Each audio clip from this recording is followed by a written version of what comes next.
Social మీడియాలో సంచలనం సృష్టించిన సినీ నటి రష్మిక మందన డీఫేక్ వీడియో కేసులో ఢిల్లీ పోలీసులు 4 నిందితులను అరెస్ట్ చేశారు. ఈ నలుగురే ఆ వీడియోను సోషల్ మీడియాలో అప్లోడ్ చేసినట్లు గుర్తించారు. పరారీలో ఉన్న అసలు నిందితుడి కోసం గాలిస్తూ ఉన్నారు.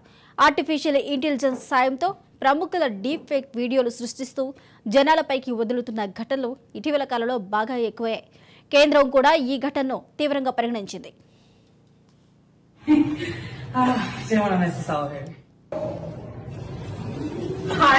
Didn't want to miss this all here. Damn, girl. Hi. Didn't want to miss this all here. Hi. Didn't want to miss this all here. Damn, girl. Hi. Didn't want to miss this all here. Hi.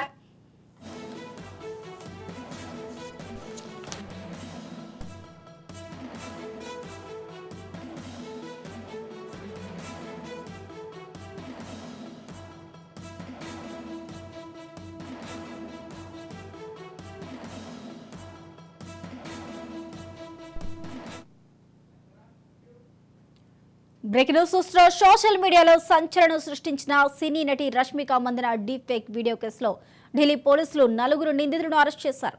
ఈ నలుగురే ఆ వీడియోను social మీడియాలో upload చేసినట్లు గుర్తించారు. పరారీలో ఉన్న అసలు నిందితుడి కోసం గాలిస్తున్నారు. ఆర్టిఫిషియల్ ఇంటెలిజెన్స్ సాయంతో ప్రముఖుల డీఫేక్ వీడియోలు సృష్టిస్తూ జనాలపైకి వదులుతున్న ఘటనలు ఇటీవల కాలంలో బాగా ఎక్కువయ్యాయి. కేంద్రం కూడా ఈ ఘటనను తీవ్రంగా పరిగణిస్తుంది.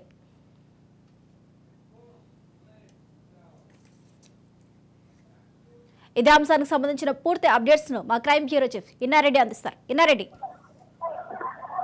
మనం గమనించవచ్చు. ఎప్పుడైతే ఆర్టిఫిషియల్ ఇంటెలిజెన్స్ వచ్చిన తర్వాత ఎన్ని ఉపయోగాలు ఉన్నాయి, అన్ని నష్టాలు ఉన్నాయని చెప్పి కూడా ఈ సవాల్ ద్వారా నాకు తెలుస్తా ఉంది.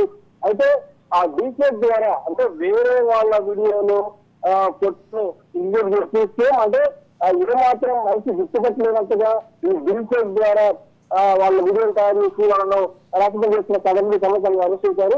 దీనికి సంబంధించి అంటే ప్రధానంగా పోలీసులు మాత్రం ఎంతో చెప్తున్నారు, ఏమైనా సరే మీరు సోషల్ మీడియాలో చెప్పే వీడియోల వల్ల ఇలాంటి ఇబ్బంది పడుతున్నాయి కాబట్టి కొత్త వారికి పరిచయాలు లేని వారితో ఫ్రెండ్షిప్ చేయకుండా, కొత్త వారికి అవకాశం ఇవ్వకుండా, అలాగే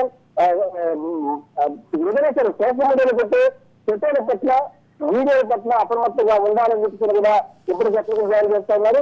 ఈ డీఫేక్ సమస్య, ఈ యాప్ అనేది ఇప్పటికే చాలా మంది జీవితాల్లో చచ్చిపోయి వాళ్ళకి చాలా మంది ఆత్మహత్యలు చేసుకోవడానికి కూడా కారణమని చెప్పుకోవచ్చు.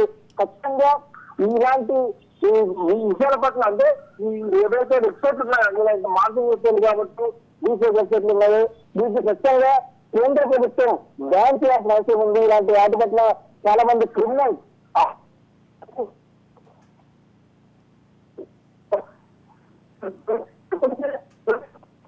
రైట్. Thank you Inna Reddy.